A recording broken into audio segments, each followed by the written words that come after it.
Creo que no. Esperen un poquito, voy a dejar de compartir. Está grabando, bien.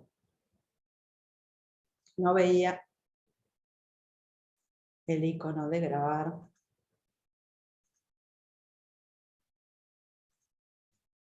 Bien. Como les dije hoy, vamos a ver balance de masa y energía, ¿sí? Vamos a ver balance de masa hoy, ¿sí? Y balance de energía lo vamos a ver la clase que viene.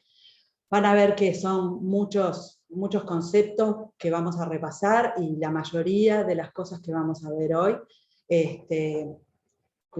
ya las vieron en algún momento, en alguna materia de su carrera. Vamos a empezar entonces repasando, ¿sí? algunas definiciones como introducción. ¿Sí? Vamos a repasar el concepto de sistema, ¿tá? Que es la porción de universo que se desea estudiar. ¿Sí?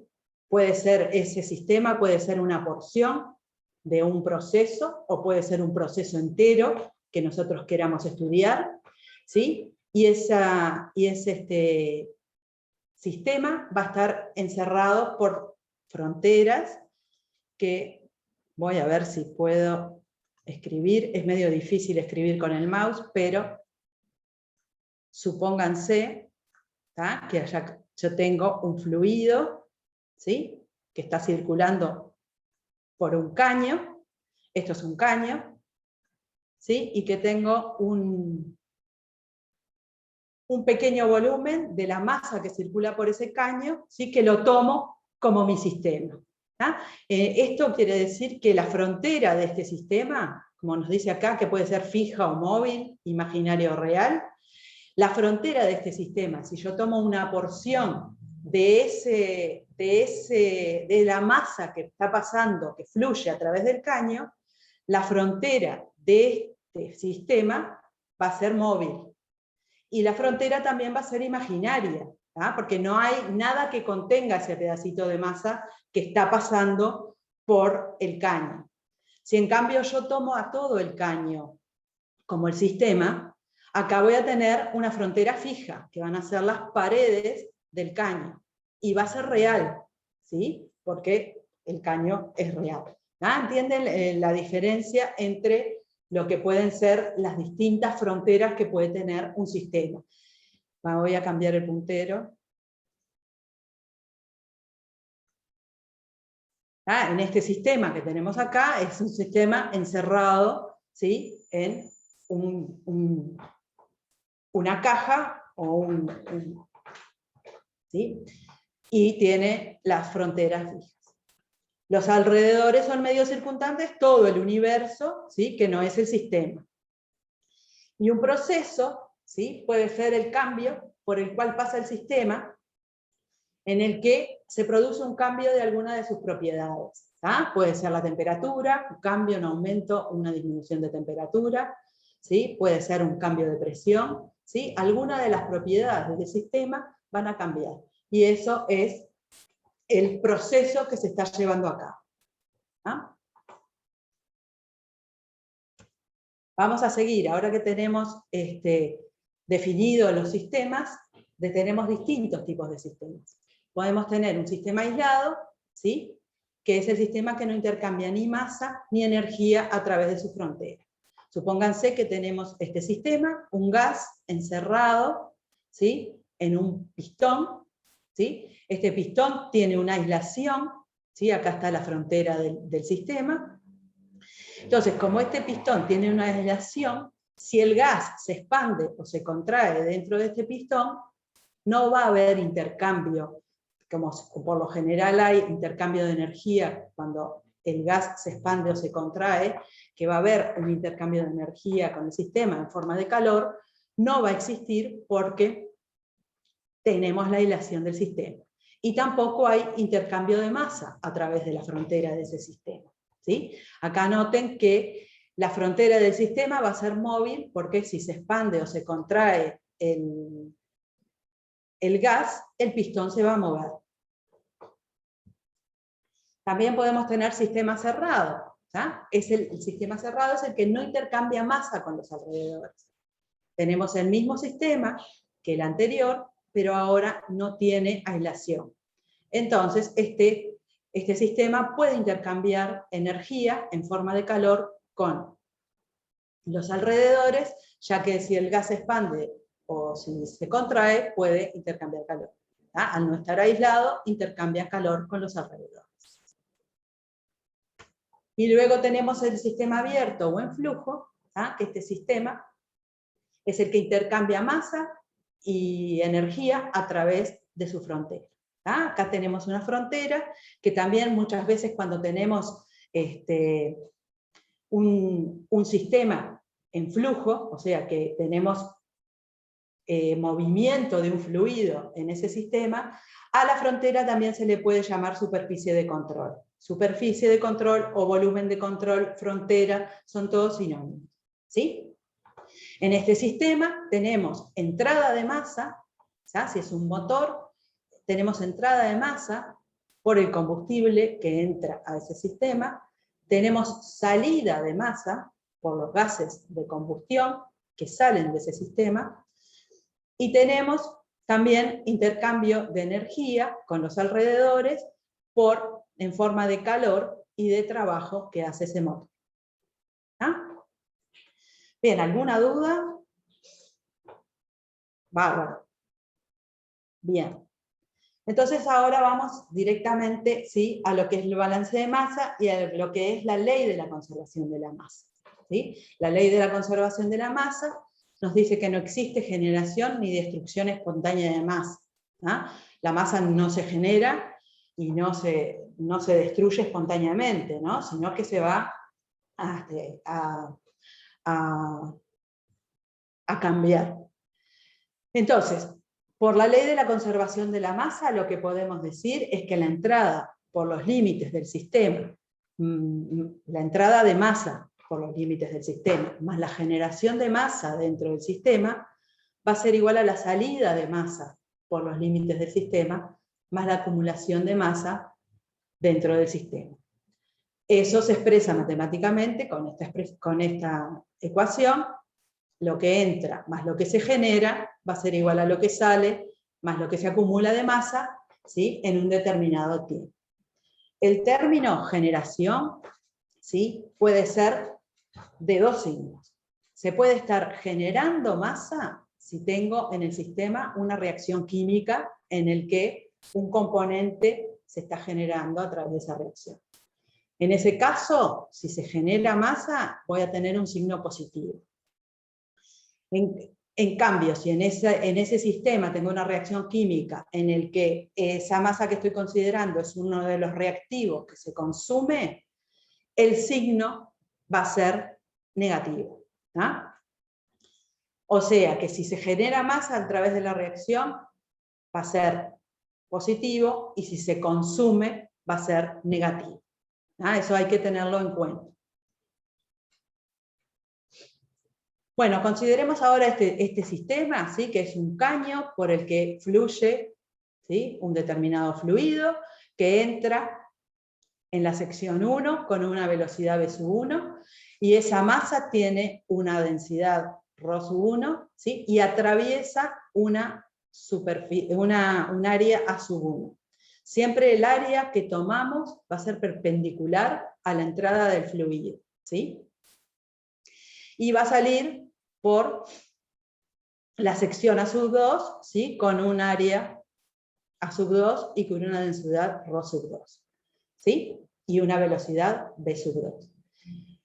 Esto puede ser, por ejemplo, un caño de un intercambiador de calor en el que se está calentando el fluido que está dentro de este caño.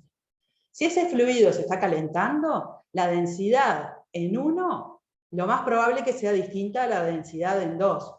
Recuerden ustedes que la densidad es función de la temperatura.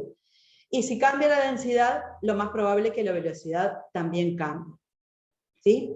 Entonces, nosotros teníamos, según el balance de masa, que lo que entra más lo que se genera va a ser igual a lo que sale más lo que se acumula. como acá no hay reacción química, el término de G va a ser igual a 0. La generación va a ser igual a 0. Y como el proceso es continuo y en régimen, ¿tá? Todo lo que entra va a estar saliendo, acumulación de masa no va a haber. Por lo tanto, el balance de masa nos queda, que lo que entra va a ser igual a lo que sale. ¿Qué está entrando por acá? Lo que está entrando es ρ1, que atraviesa la frontera A1 con una velocidad B1. Y lo que va a salir es ρ2, que atraviesa el área A2 con una velocidad B2. Esto es la ecuación de continuidad a flujo constante. Y esto, si vemos las unidades de este término, es la densidad, que son unidades de masa sobre unidades de volumen. Esto que es una unidad de área, puede ser la densidad kilos sobre metros cúbicos, el área metros cuadrados y la velocidad metros por hora, digámoslo así. Entonces, si vemos, nos va a quedar que estos términos son kilos por hora, ¿sí? De masa, y eso es un flujo masa. O sea, que la ecuación de continuidad a flujo constante lo que nos dice que es que todo el flujo masa que entra por un área de un sistema va a ser igual a lo que sale, ¿sí? De ese sistema. ¿Está claro? Sí. Cuando queremos ver bien esta ecuación de continuidad, a qué se está refiriendo con esto, con flujo masa y eso, nos conviene poner las unidades para ver bien qué es realmente de lo que estamos hablando. ¿Tá? Esto lo que nos queda son kilos por hora, ¿sí? Unidad de masa por unidad de tiempo, es lo que nos queda, y eso es un flujo masa. ¿Vamos? Bueno, acá vamos a ver un poquito las consideraciones que hay que tener en cuenta en cuanto quiero resolver un problema de balance de masa o quiero ver en mi sistema, según qué es lo que tengo que tener en cuenta para resolver algún balance de masa en mi sistema. ¿Tá? Cuando los procesos son físicos, o sea, que no hay generación, que no hay reacción química, lo que se recomienda usar son hacer el balance de masa con compuestos químicos. ¿Tá? Y usar unidades de peso, por ejemplo, kilos, libras, eso es lo que se hace. El proceso físico, ¿qué quiere decir? Bueno, que no tiene reacción química, pero además puede haber un calentamiento, ¿sí? O un enfriamiento de algún flujo, de algún fluido. Cuando hay reacción química, los balances conviene expresarlos en algún elemento, un compuesto, alguna sustancia que esté en ese sistema que no reaccione en el proceso, ¿tá? O sea, que se mantenga inerte.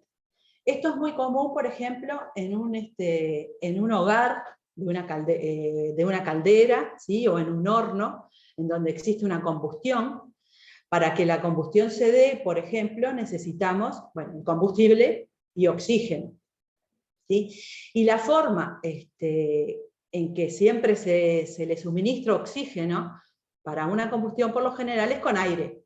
¿Ah? No hay calderas u hornos que manejen oxígeno puro para la combustión, ¿no? Que lo que se le inyecta es aire, se da la combustión y bueno, ese calor va a generar vapor, lo que sea, según de lo que se trata.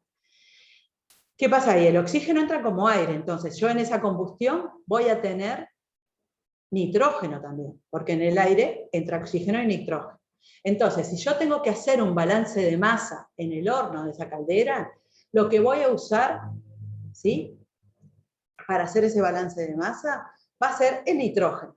¿Por qué? Porque el nitrógeno es el inerte de esa reacción y todo lo que entra va a ser lo que sale de ese nitrógeno. Después más adelante tengo un ejemplo en lo que les va a quedar más claro, ¿no? Y para sistemas que estén en fase gaseosa, conviene plantear los balances de masa en moles, ¿no? Como siempre es lo más fácil de hacer. Yo tengo una duda. Dime. Cuando hablamos de procesos físicos sin generación, dijiste que el balance de masa se hacía con compuestos químicos. Sí, sí. No entendí.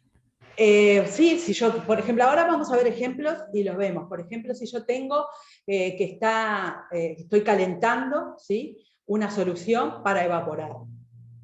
Ahí lo que estoy haciendo es una solución que tiene sulfato de cobre, por ejemplo. El balance de masa lo hago con el sulfato de cobre. ¿Sí? El balance de masa global, ahora lo vamos a ver en los ejemplos y va a quedar mucho más claro. El balance de masa global lo hago con todo lo que está entrando al sistema, y después el balance de masa particular lo puedo hacer con los compuestos químicos. Y vas a ver que cuando yo planteo en un sistema determinado, ahora con los ejemplos va a quedar mucho más claro, un balance de masa global, no me van a dar las ecuaciones para poder resolver ese sistema. Entonces lo voy a tener que hacer con algo en particular del sistema que tengo. Y para procesos físicos, que no hay reacción química, lo que uso son los compuestos. No sé si quedó claro. Sí, sí, sí. Ahora con los ejemplos te va a quedar mucho más claro. Por eso estas consideraciones es para tener en cuenta en los ejemplos que ahora vienen. En este primer ejemplo, me voy a agarrar las letras para tenerlas a mano. Este primer ejemplo les dice que una solución de carbonato de sodio al 28% en peso es enviada a un cristalizador donde se le enfría a una temperatura de 15 grados y se le da tiempo suficiente para que se produzca la cristalización. Les pide calcular el volumen de la solución inicial requerida para producir 1000 kilos de cristales, sabiendo que la temperatura de la solución original es de 30 grados y la composición de los cristales es de carbonato de sodio decahidratado. Lo que les conviene, ¿sí?, cuando tenemos un problema, ¿sí?, es leer bien la letra, ver bien qué nos pide y plantearse el diagrama de flujo de ese sistema. ¿Sí? El diagrama de flujo de ese sistema lo tenemos acá. El sistema va a ser el cristalizador. ¿Sí? Este cristalizador se encuentra a 15 grados centígrados. Va a estar alimentado con una solución F, que es de carbonato de sodio al 28%, y va a entrar a 30 grados. Entra a 30 grados, se encuentra en el cristalizador a 15 grados, disminuye la temperatura y va a cristalizar el carbonato de sodio. De aquí van a salir unos cristales, 1000 kilos de cristales, con una composición que es esta de acá, es carbonato de sodio decahidratado, no es carbonato de sodio puro, ¿sí? Hay que tenerlo en cuenta. Y va a salir una solución de este cristalizador, que son las aguas madres que quedan luego de la cristalización, que esta solución, la particularidad que tiene, que va a ser una solución saturada. Recuerden que cuando nosotros tenemos una solución en la que cristalizan determinados cristales, las aguas madres que van a quedar, va a ser una solución saturada en carbonato de sodio. ¿Estamos de acuerdo? Bien. Entonces, las ecuaciones que tenemos que plantear es el balance de masa global. ¿Sí? ¿Se acuerdan? Lo que entra más lo que se genera es igual a lo que sale más lo que se acumula. En este caso no hay generación porque no hay reacción química. Entonces este término va a ser cero. Acumulación no hay tampoco. ¿Sí? Entonces el término de acumulación va a ser también cero. Entonces, el balance de masa global para este cristalizador queda, lo que entra, que es F, va a ser igual a S, que es lo que sale, la solución saturada que sale de este cristalizador, más C, que son los kilos de cristales. ¿Sí? Cuando hacemos este balance de masa global, ¿sí?, sustituimos la C, lo tenemos, y nos queda F igual a S más C. Tenemos, con este balance de masa global, una ecuación con dos incógnitas. Entonces necesitamos el balance de masa con algo más. Y es aquí que viene el balance de masa en carbonato de sodio. En el compuesto químico de ese sistema. Entonces, el balance de masa en carbonato de sodio va a ser F, que es lo que entra, ¿sí? El flujo que entra, ¿sí?, en la corriente F por XF, que X es la fracción en peso del compuesto en cada corriente. Y esto va a ser igual por 1000, ¿sí?, que es C, por la fracción en peso del carbonato de sodio en C, más S por la fracción en peso del carbonato de sodio en S. ¿Ah? ¿Estamos de acuerdo? Bien. Entonces, ahora los datos que tenemos son los pesos fórmula, sí, del carbonato de sodio puro y del carbonato de sodio deshidratado, ¿sí?, que estos datos son los que vamos a necesitar para sacar las fracciones en peso de del carbonato de sodio en las distintas corrientes que entran y salen de ese sistema, la densidad de la solución, ¿sí?, que es 1,303 kilos por litro, ¿no?, que es lo mismo que gramos por mililitros, y la solubilidad del carbonato de sodio. Todos estos datos están sacados de un handbook, ¿sí?, que es el Perry Quinto. La solubilidad del carbonato de sodio la necesitamos porque la solución que sale de ese sistema es una solución saturada, ¿tá? Y eso, el dato de cuánto va a tener de carbonato de sodio esa solución, me lo da la solubilidad. ¿Sí? Pero aquí encontramos, en este handbook, la solubilidad a 10 grados y a 20 grados, ¿sí?, que son estas de acá.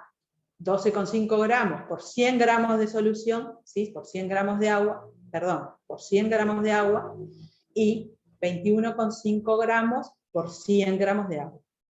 Pero nosotros necesitábamos, por lo que decía la letra del problema, la solubilidad a 15 grados, que es a la temperatura que está el cristalizador y que va a ser a la temperatura que sale esa solución S del sistema. ¿Todo bien hasta ahora? Bien. Entonces, las operaciones intermedias que hacemos es, en este escuadro de acá, con estos datos de acá, interpolamos a 15 grados y sacamos la solubilidad del carbonato de sodio, ¿sí?, a 15 grados, que es 17 gramos por 100 gramos de agua. Entonces, la fracción en peso del carbonato de sodio en S va a ser los 17 gramos de carbonato de sodio en 117 gramos de solución. ¿Ah? Los 100 gramos de agua más los 17 de carbonato de sodio son los gramos de solución que tenemos. Entonces, el XS, el porcentaje en peso del carbonato de sodio en S, va a ser 0,145 kilos de carbonato de sodio por kilos de solución. Bien. El porcentaje en peso de el carbonato de sodio en C, que si se acuerdan, C eran los cristales que salían de ese cristalizador, ¿sí? Volvemos un poquito para atrás, C es esto, son 1000 kilos de cristales de carbonato de sodio deshidratado, ¿sí? Entonces va a ser la relación de los pesos fórmulas del carbonato de sodio puro sobre el carbonato de sodio deshidratado. ¿Sí? Es la cantidad realmente que tengo de carbonato de sodio en esos cristales que salen, ¿tá? Que es 106 sobre 286, y eso me da 0,37 kilos de carbonato de sodio puros por kilo de carbonato de sodio deshidratado. ¿Ah? ¿Hasta ahora todo bien? Bien. ¿Ah? Esas son las operaciones intermedias que hacíamos. Y la fracción molar, la fracción en peso, perdón, de la corriente F es lo que nos dan, que era la solución de carbonato de sodio que entraba al cristalizador con un 28% en peso, ¿tá? Es ese 0,28. Entonces, con todos esos datos que tenemos, los sustituimos en las ecuaciones, ¿sí? Y haciendo las cuentas, vamos a ver que F nos da 1670 kilos y S 670 kilos. Como nos pedían el volumen de solución de carbonato de sodio al 28% que necesitamos, con la densidad que habíamos sacado de un handbook, hacemos las cuentas y sacamos el volumen, y ese volumen nos da 1.282 litros de solución de carbonato de sodio al 28% a 30 grados, que debo ingresar en ese cristalizador para poder obtener los 1000 kilos de cristales de carbonato de sodio decahidratado. ¿Ah? ¿Alguna duda de este? Y ahí tú pusiste que S, ¿no? Es igual a S menos 1000, porque tiene que ser 1000 son los cristales que salieron y F o sea, F es lo inicial. Entonces Esto es S. ¿Por qué S es que es una solución saturada? Porque la letra como tal, o eso me quedó ahí resonando. Porque tú, no, claro, porque siempre pasa que cuando tú tenés una solución y cristaliza, las aguas madres que te quedan, claro. siempre es una solución saturada. Está. Acá la cristalización se da por una disminución de temperatura. Vos tenés que la solución entra a 30 grados, se enfría a 15 grados y se separan los cristales. Como haces en cualquier cristalización. Sí, sí. Tenés una solución a una determinada temperatura, saturada, enfría, aparecen los cristales, y esa solución que queda siempre va a ser saturada.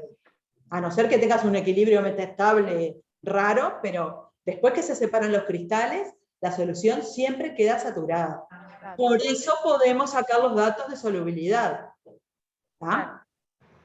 ¿Tá? Y esto es ese. ¿Tá? Sustituimos en las ecuaciones de balance de masa que habíamos visto acá, ¿sí? En estas soluciones, en estas ecuaciones que habíamos visto acá, sustituimos todos los datos que tenemos y hallamos el volumen, que era lo que necesitábamos. ¿Quedó claro? Sí, sí, ahora sí quedó claro, gracias. No, de nada. Bien. Una pregunta, viste que era 28%, entonces dijimos que era 0,28. Sí. La unidad de eso es kilogramos del carbonato de sodio cada tantos kilogramos de la solución. ¿Cuál es la unidad de esa? Esto es un porcentaje. A ti te lo daban en porcentaje. Sí. No Peso. tiene unidades. Porcentaje en peso, sí, pero es un porcentaje. Entonces, sí, lo pones como 0,28, que va a ser la fracción en peso. La fracción en peso va a ser los 0,28, que corresponde al porcentaje en peso que te dan. Pero no tiene unidad. Serían gramos de eso en 100 gramos de solución, ¿no? Digamos, o sea, se cancelan los gramos, pero... Sí, claro. Sí, sí, es lo que tenemos de sulfato es lo que tenemos de carbonato de sodio en la solución. Sí, serían los gramos por gramo de solución. Gramos de carbonato por gramos de solución. No te va a quedar con una unidad, o kilos por kilo. Pero por eso no te queda una unidad. Y lo que sacamos son los kilos de cada una de las corrientes que entran y salen del cristalizador. ¿Sí? Bien. Entonces vamos a pasar al segundo ejemplo. ¿Sí? Que el segundo ejemplo nos dice que un evaporador se carga con una solución de cloruro de sodio al 25%, y se van a producir 14.670 libras de sal seca por hora. La sal formada retiene un 20% con respecto a su peso de la salmuera, y esa salmuera tiene un 26,9% de sal, de cloruro de sodio, ¿no? ¿Cuántas libras de solución se cargan al evaporador por cada hora? Sí, una cosa que no sé si la dejé clara en el ejemplo anterior, es que nosotros leemos la letra y si nos dan el diagrama de flujo del sistema, no tenemos problema. Pero si no nos dan el diagrama de flujo del sistema, lo mejor es hacerlo, para visualizar bien cómo es el asunto. En este caso lo dan, ¿sí? Y es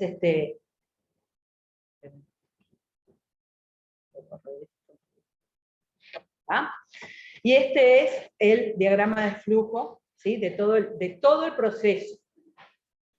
Tenemos el evaporador en el que entra una determinada cantidad F, ¿sí? que es lo que nos piden calcular, ¿sí? la cantidad de las libras de esta solución que tengo que cargar al evaporador, que tiene una concentración al 25% de cloruro de sodio.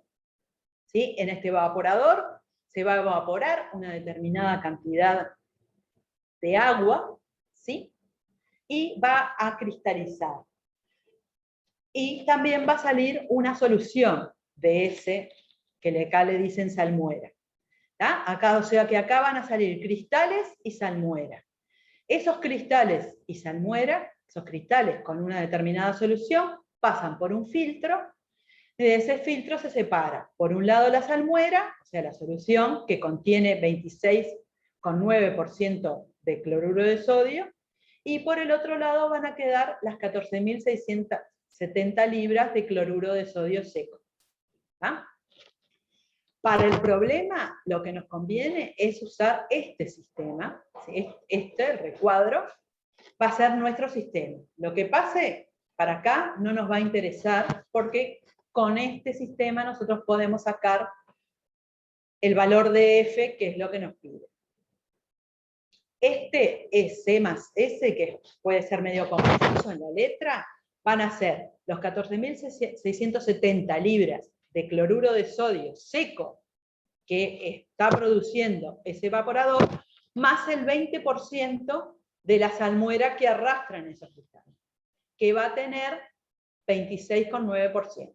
O sea que acá la solución S que va a salir va a ser el 20% de los 14.670 libras que salen de allí, porque es lo que nos dice la letra. ¿Ah? Que retiene, esos cristales formados retienen un 20% con respecto a su peso de salmuera. ¿Está más o menos claro? Bien, entonces ahora tenemos el sistema definido, ¿sí? Se vaya para arriba. Las ecuaciones que vamos a plantear van a ser el balance de masa global. Recuerden, lo que entra más lo que se genera va a ser igual a lo que sale más lo que se acumula. No hay reacción química, lo que se genera es cero. No va a haber acumulación, o sea que la acumulación cero. Lo que entra es igual a lo que sale. ¿Qué entra en este evaporador? F. ¿Y qué va a salir? B más C más S. El vapor más los cristales que se forman más la salmuera. ¿Sí? De acá los datos que tenemos son C y S, nos falta B y F. Entonces tenemos que plantear el balance de masa en cloruro de sodio. ¿Ah? Entonces, el balance de masa en cloruro de sodio va a ser F por la fracción en peso del cloruro de sodio en F, va a ser igual a B por la fracción en peso del cloruro de sodio en B, más C por la fracción en peso del cloruro de sodio en C, más S por la fracción en peso del cloruro de sodio en S. ¿Sí? ¿Hasta acá bien?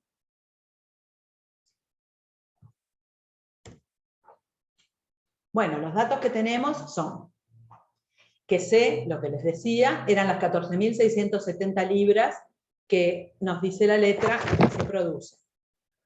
S es el 20% de esas 14.670 libras, o sea, 0,20 por 14.670, que es este valor de 2.934.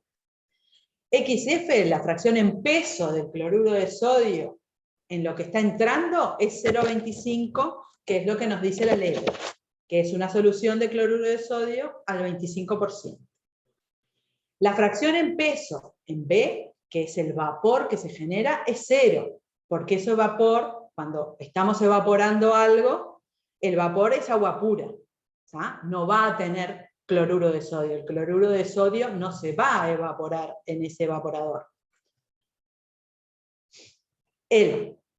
La fracción en peso de cloruro de sodio en C, que eran los cristales que los podíamos tomar como secos, si es todo cristal seco, no va a tener agua, va a ser 1, y la fracción en peso en S, ¿sí?, va a ser 0,269, porque nos decía que el porcentaje de cloruro de sodio en la salmuera era de 26,9%.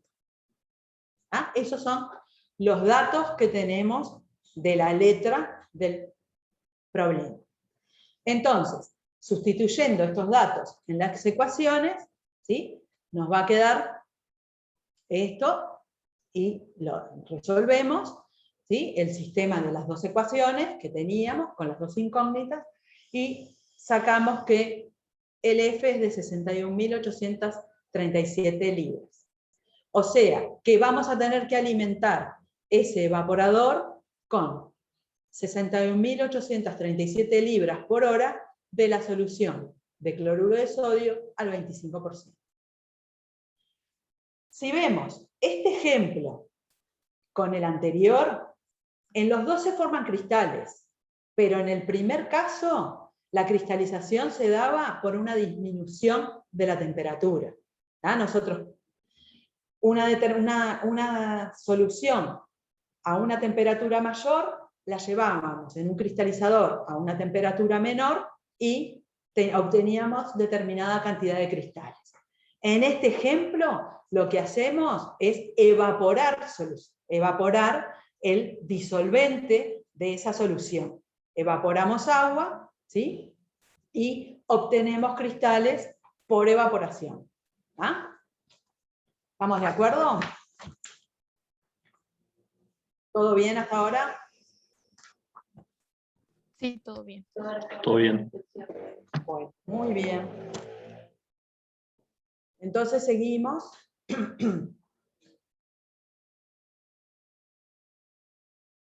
El ejemplo 3, ¿sí?, nos dice que por un caño circula aire a 50 grados y 750 milímetros de mercurio. A fin de medir el caudal, se agregan 10 kilos de amoníaco anhidro por minuto al aire.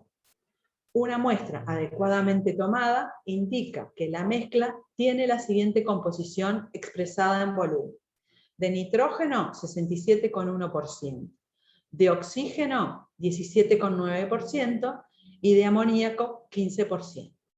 Calcular la cantidad de aire que fluye en metros cúbicos por minuto.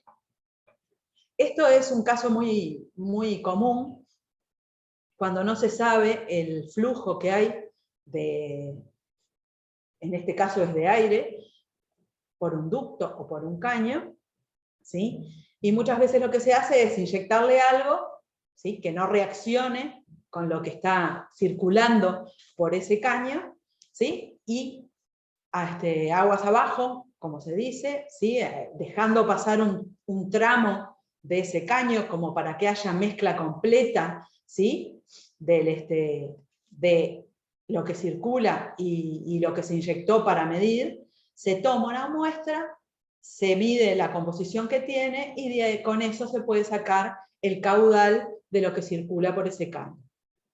Por eso acá cuando les dice una muestra adecuadamente tomada, lo que dicen es que dejan pasar un determinado tramo de caño en donde se mezclan perfectamente lo que circula y lo que se le inyectó, para que la muestra sea representativa realmente de lo que está ocurriendo en ese caño. Si yo tomo inmediatamente, después de que inyecté, en este caso, el amoníaco, la composición no va a ser, no puede llegar a no ser constante en ese tramo del caño. Entonces dejo, como dice acá, dejo un tramo de esa cañería para que haya una mezcla perfecta, ¿sí?, en ese caño, y que todas las secciones del caño, la composición de cada uno de los componentes sea la misma. En este caso, como son gases, lo que estamos tratando, vamos a, como nos decía una de las consideraciones, la tercera de las consideraciones que vimos, vamos a tomarlo en moles, en este caso en kilomoles, para que sea más fácil trabajar, ya que son gases. ¿Sí? Entonces, vemos el diagrama de flujo, ¿sí? Y lo que nos dice, por este caño va a estar entrando una determinada cantidad de kilomoles por minuto de aire, que es lo que queremos calcular, y a eso le inyecto 10 kilos por minuto, ¿sí?, de amoníaco. Después que se da la mezcla perfecta, a la salida voy a tener N' kilomoles por minuto de la mezcla de el aire con el amoníaco. ¿Sí? Acá lo mismo. Entra, más lo que se genera, va a ser igual a lo que sale, más lo que sale. No tenemos reacción química, ¿sí? Entonces la generación va a ser 0, no tenemos acumulación, así que la acumulación va a ser 0. Entonces, el balance de masa global, que lo vamos a plantear en kilomoles, va a ser lo que entra, que van a ser los N kilomoles de aire, más el amoníaco que entra, que son los 10 kilos sobre el peso fórmula del amoníaco, así me dan kilomoles, kilos sobre el peso fórmula, me van a dar los kilomoles de amoníaco que entran a ese sistema, va a ser igual a N', que son los kilomoles por minuto que salen de la mezcla de ese sistema. Tenemos dos incógnitas, tenemos que plantearnos el balance de masa en amoníaco, también en kilomoles. Entonces, el balance de masa de amoníaco, pero decíamos, en cada una consideramos la fracción molar ahora, ¿sí? Porque estamos considerando moles, del amoníaco en cada una de las corrientes. En N, es N, que es el aire, por la fracción molar de amoníaco que entra en esa corriente N, más los kilomoles de amoníaco por la fracción molar de amoníaco en esta corriente, va a ser igual a N', que son los kilomoles de mezcla que salen por la fracción molar de amoníaco en esa corriente. ¿Sí? Este es el balance de masa global.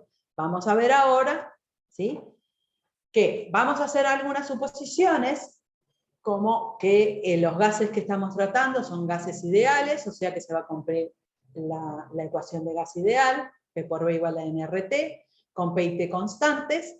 Entonces, si consideramos que los gases, tanto el aire como el amoníaco, son ideales, si hablamos porcentaje de volumen, que son lo que nos dan en la letra, va a ser igual al porcentaje molar, ¿sí?, al porcentaje de moles, por que se cumple la ecuación de gas ideal.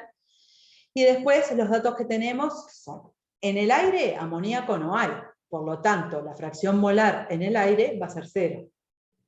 En lo que sale, nos decía la letra que tenía una composición en amoníaco del 15%, entonces esa fracción molar va a ser de 0,15. Y en el amoníaco que entra, la fracción molar va a ser 1, porque todo lo que entra es amoníaco.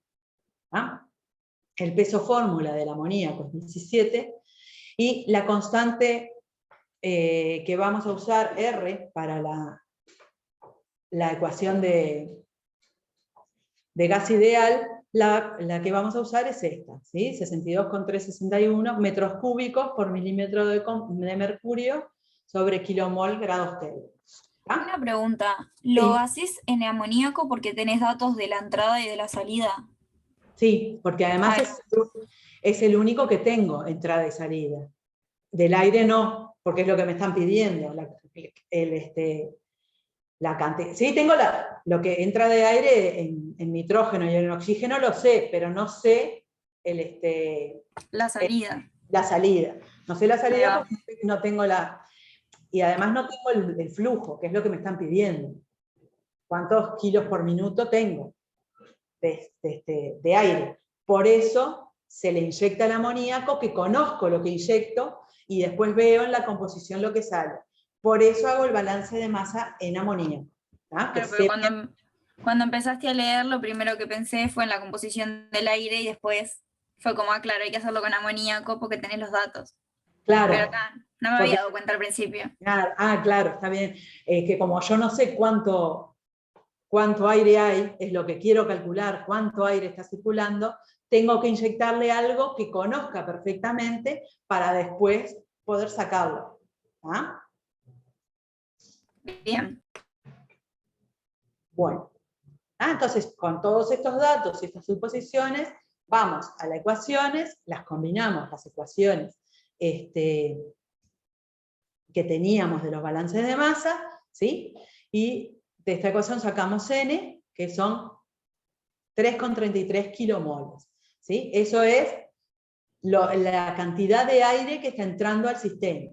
Como me pedían el volumen, ¿sí? Que me pedían el caudal más bien, la cantidad de aire que fluye por minuto de ese aire, con la ecuación de gas ideal, ¿sí? P por B igual a NRT, despejo el volumen y saco que es 89,5 metros cúbicos.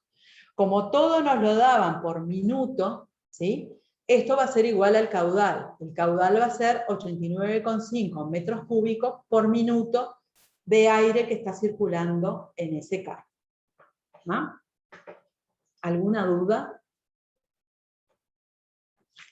Muy bien. Entonces, seguimos con el ejemplo 4, ¿sí? Que nos dice que en la fabricación de ácido sulfúrico por el método de contacto, un convertidor recibe gases con la siguiente composición en volumen. SO3, anhidro sulfúrico, 2,1%, SO2, anhidro sulfuroso, 8,5%, nitrógeno, 79,8%, y oxígeno, 9,7%. Sabiendo que los gases de salida del convertidor tienen un 82,5% de nitrógeno expresado en volumen, les pide calcular la composición de los gases de salida y el porcentaje de conversión de SO2 a SO3. Entonces acá, bueno, en lo que más o menos, les cuento muy por arribita, después lo van a ver con Alicia, cómo es la fabricación del ácido sulfúrico. Por lo general, como se hace con el ácido sulfúrico por el método de contacto, lo que se hace primero es el azufre, se quema en un horno, ¿sí? Y eso ahí se forma el SO2. Ese SO2 se pasa por el convertidor, que por lo general es una columna con un catalizador, por lo general son catalizadores de vanadio los que se utilizan, y convierten el SO2 en SO3. ¿Sí? Y como necesito para la reacción química, acá sí va a haber reacción química, voy a estar convirtiendo en SO2 en SO3, voy a necesitar oxígeno. Y lo que se hace es poner aire, que es lo más barato. ¿Sí? Por eso hay nitrógeno en el medio. Entonces, cuando pasa el SO2 por ese catalizador, se convierte en SO3, ¿sí? Vamos a tener los gases de salida con nitrógeno también, que es lo que nos están dando acá. ¿Sí?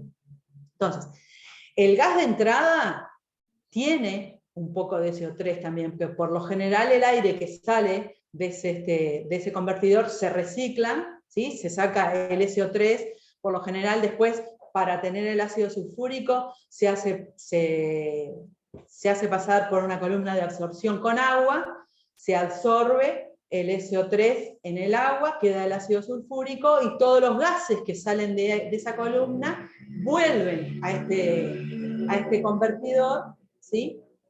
Y así tenemos un circuito cerrado. Por eso es que en este convertidor entra gases que ya tienen algo de SO3. Lo que sobró, lo que no se absorbió en el agua del SO3 para formar el sulfúrico, entra nuevamente en el convertidor. Acá lo que tenemos es, bueno, son gases, ¿sí? O sea que vamos a usar moles. Hay reacción química, ¿sí? Porque el SO2 está pasando de SO3, SO2 más oxígeno va a dar el SO3. ¿sí? Y tenemos un inerte, que es el nitrógeno, ¿vale? Que es el que no va a estar reaccionando. Entonces ya, además, lo que nos dicen a la salida, lo único que nos dan es el dato del porcentaje expresado en volumen de nitrógeno, entonces ya de acá los balances de masa ya vemos que se van a estar haciendo con el nitrógeno, que es el inerte. ¿Ah? Este es el esquema del convertidor, ¿sí? Lo único que vamos a poner, la entrada de nitrógeno, no más, entran otras cosas, pero lo que voy a considerar va a ser la entrada en nitrógeno, que es del 79,8%, y la salida, que tiene un 82,5% de nitrógeno. Como les decía, acá la operación es continua en régimen y hay reacción química. La reacción química que tenemos es el SO2 más medio oxígeno, va a dar el SO3, ¿sí? Que esto hay que tenerlo en cuenta. Y las suposiciones que vamos a hacer, como hoy es gas ideal, o sea que el porcentaje en moles, va a ser igual al porcentaje en volumen. Y vamos a usar, para hacerlo más fácil, la base de cálculo en 100 moles, ¿sí? Eso es arbitrario, pueden hacer un mol o pueden hacer, pero es más fácil hacerlo en 100. Entonces, las ecuaciones que nos planteamos es el balance de masa global que tenemos, es lo que entra más lo que se genera, va a ser igual a lo que sale más lo que se acumula. Acá la generación no va a ser 0, porque hay reacción química. Y lo que se acumula es sí 0. Entonces acá lo que tenemos es lo que entra más lo que se genera igual a lo que sale. De acá no tenemos ningún dato. Entonces, lo que planteamos también es el balance en nitrógeno, que va a ser lo que entra por la fracción molar en esa corriente que entra de nitrógeno, va a ser igual a lo que sale por la fracción molar que sale de nitrógeno. ¿Sí? Una pregunta. ¿Puedo Sí. hacer una pregunta? Sí, ¿Por claro. qué lo que se acumula es 0? Porque tenemos el régimen, la operación es continua y en régimen. Ah, está. Entonces, Cuando es continuo y en régimen, ¿sí? Nosotros, eso está entrando a una determinada cantidad, se convierte en convertidor y sale. No hay acumulación de nada en ese convertidor. Acordate que lo tomamos en un determinado tiempo, ¿no? En ese convertidor va a haber un determinado tiempo en el que se va a estar dando la reacción química, pero no va a haber acumulación en ese tiempo. ¿Tá? Ahora vamos a ver el último ejemplo que vamos a ver, que sí va a haber acumulación, y vas a ver que la letra te dice, ¿sí? De alguna forma te lo tienen que decir porque no, así no lo podés ver. Pero siempre que sea la operación continua, va a ser sin acumulación. gracias. De nada. Entonces, habíamos quedado acá en el balance en nitrógeno, ¿tá? O sea que lo que entra de nitrógeno, la fracción, ¿sí? Como dijimos que lo íbamos a hacer en base a 100 moles, ¿sí? Lo que entra es 100 por la fracción molar del nitrógeno, va a ser igual a lo que sale, la fracción molar que sale de nitrógeno es 0,825, que era lo que nos dice la letra, por los moles de salida, por esos 100 moles que habían entrado. Los moles de salida, ¿cuáles van a ser? 2,1 más, 2,1 era lo que entraba de CO3 en el convertidor, más lo que se genera en la reacción química. Este X es lo que se generó en esa reacción química. Más el CO2, que también entraba, que son 8,5, que era lo que entraba, menos lo que se consumió en la reacción química. Más los 9,6 de oxígeno que entraban, menos X sobre 2, ¿sí? Que es lo que se consume de oxígeno. Es un medio de oxígeno que se consume. Más los 79,8 que entraban de nitrógeno. ¿Sí? De aquí hacemos las cuentas, despejamos el X, que es lo que se generan del SO3, ¿sí? Y nos da 6,6. Entonces, para sacar la composición de los gases de salida, lo que hacemos es las cuentas, ¿sí? Acá teníamos que el SO3 era 2,1 más lo que se generó, que era el 6,6, hacemos estas cuentas, ¿sí? Y tenemos la composición, los moles por cada 100 mol de entrada de cada uno de los gases que entraban en ese convertidor. Y lo podemos hacer en porcentaje molar, ¿sí? Llevando esto a 100, y nos da el porcentaje molar de cada uno de los gases, ¿sí? De salida de ese convertidor. ¿Está claro? Puede ser al anterior.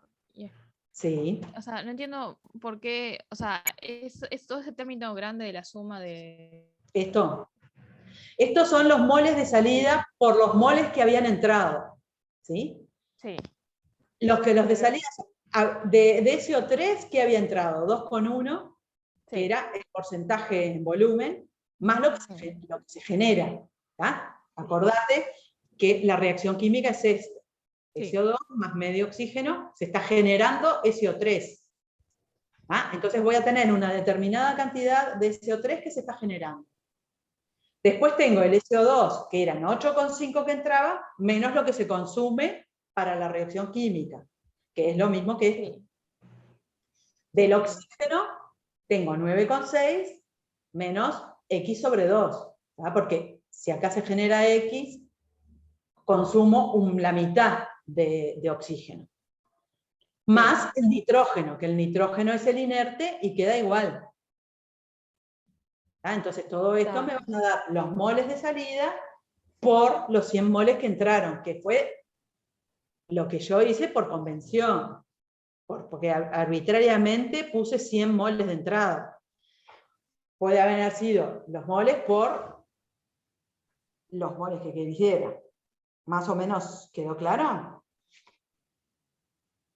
Estos son los moles que van a salir. Sí, sí, ahora sí, más o menos. Sí. Estos son los moles que van a salir de cada uno de los componentes.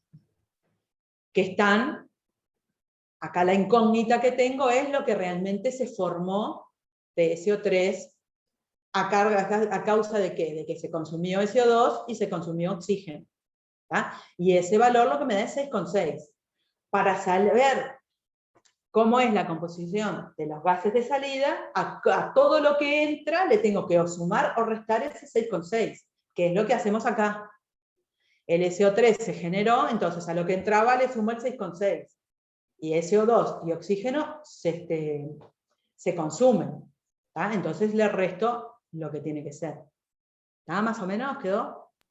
Sí, sí, quedó, gracias. A mí me quedó una dudita del cuadro. Sí. No entiendo muy bien qué quiere decir, o sea, lo que dice arriba en la tabla, en el medio, moles cada 100 moles de entrada. O sea, eso sería sumar. Es esto de acá. Ahí va. Para el SO3 tengo 2,1 más 6,6. 8,5 menos 6,6. 9,6 menos 6,6 dividido 2. Y el después, nitrógeno es esto. Esto era lo que entraba. y después porcentaje molar, ¿a qué se Porcentaje refiere? molar lo llevamos a 100. Ah, ok, está. Claro, porque esto no te sumaba, lo que salía no te sumaba 100. Llevarlo a 100, ¿tá? Y tener el porcentaje de cada una de las cosas es esto. Tenés que llevar la suma a 100, es una regla de 3, ¿no? Sí, sí, perfecto, gracias. Bien, y después también nos pedía el porcentaje de conversión de SO2 a SO3. Que el porcentaje de conversión va a ser los moles que se transformaron sobre los moles de entrada. ¿Cuáles eran los moles de SO2 que se transformaron? Este 6,6. ¿Ah? ¿Se acuerdan? Que es lo que sacamos de esta ecuación. Y los moles de entrada eran 8,5. 6,6 sobre 8,5% nos da el porcentaje de conversión de SO2 en SO3, ¿tá? Que es 77,6%. ¿Sí? Bien. ¿Alguna otra duda?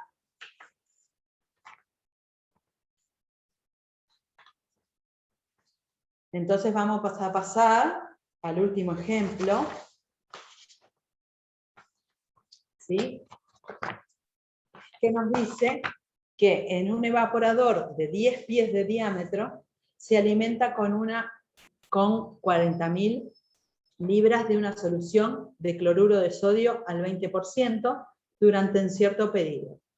En dicho periodo se evaporan 20.000 libras de agua y el nivel del líquido en el cuerpo del evaporador subió 6 pulgadas, siempre con un flujo de salmuera concentrada de salida. La temperatura de la salmuera en el evaporador es tal que la solubilidad del cloruro de sodio es del 26%.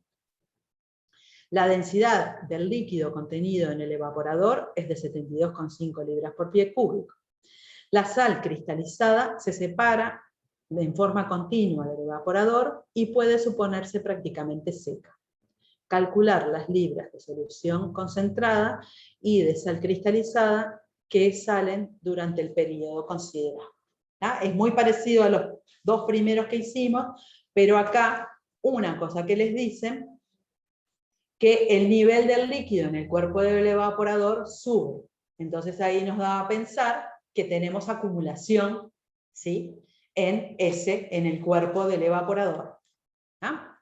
Acá tenemos el evaporador, ¿sí?, que van a entrar 40.000 libras de cloruro de sodio al 20% a ese evaporador, va a haber una evaporación de 20.000 libras, ¿sí?, de agua, y de ese evaporador van a salir cristales secos, que es una de las cosas que nos piden, ¿sí?, la cantidad de cristales secos que se da, y la solución concentrada, ¿sí?, esta salmuera, que tiene un 26% de cloruro de sodio y una densidad de 72,5 libras por pie cúbico.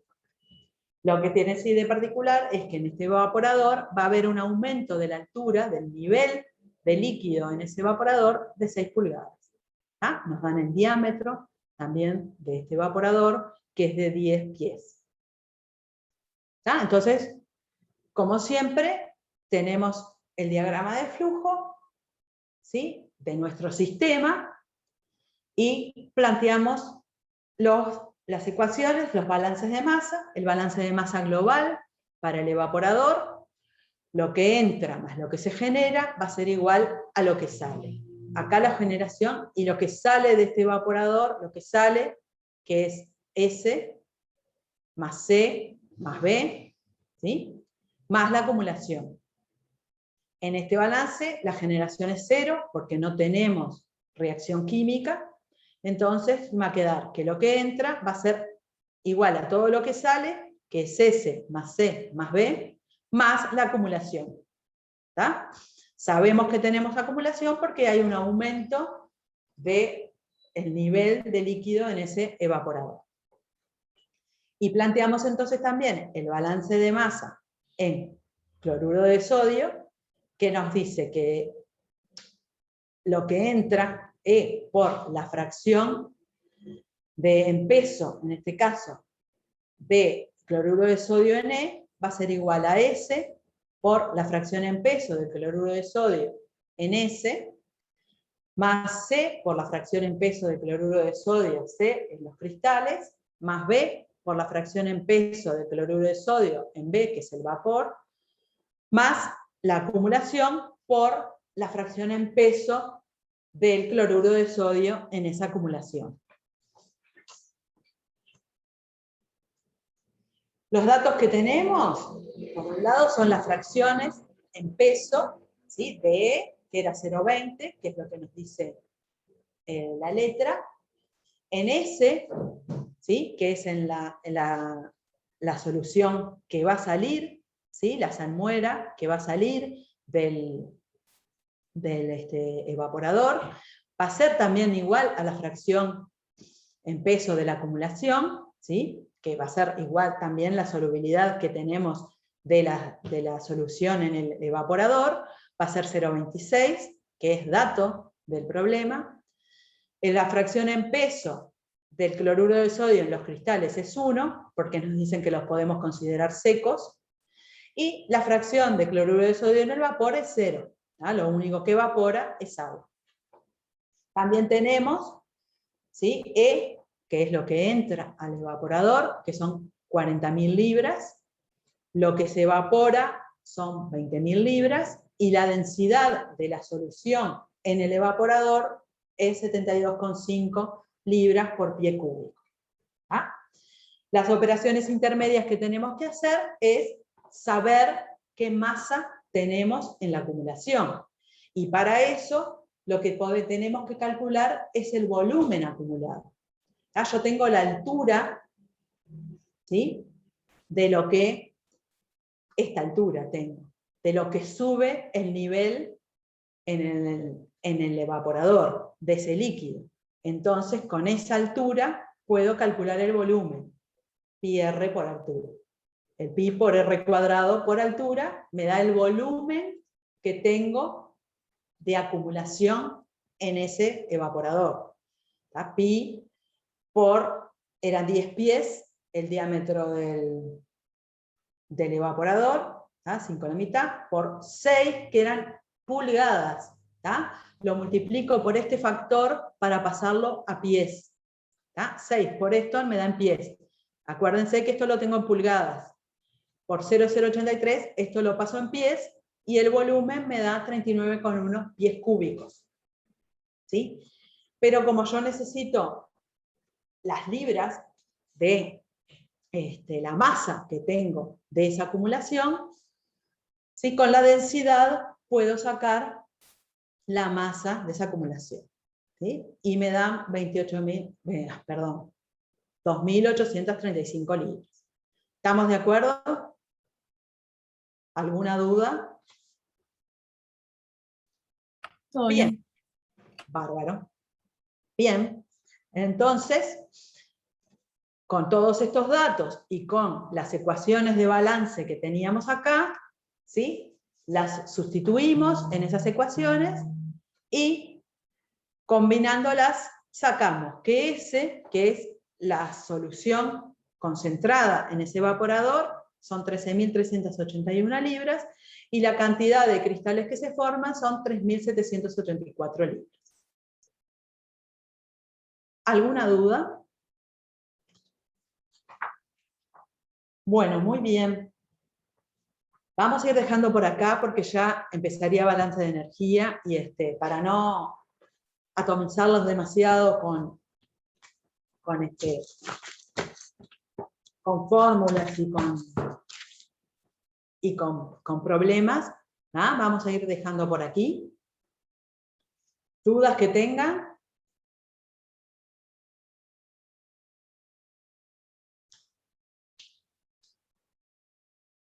¿No les quedó ninguna duda? Igual después si repasan y eso, y se les surge alguna cosa, preguntan.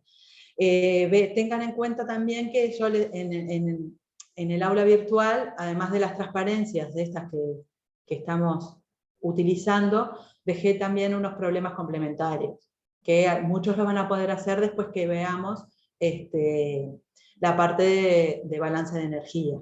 ¿Tá? Ahora todos no los van a poder hacer. ¿Tá? Bueno, entonces si no tienen dudas, ya podemos ir. Chau. Bueno, chao, que pasen bien. Bueno, Chao, muchas nos gracias. vemos. Chao. Anden bien. Fin de semana, que pasen bien.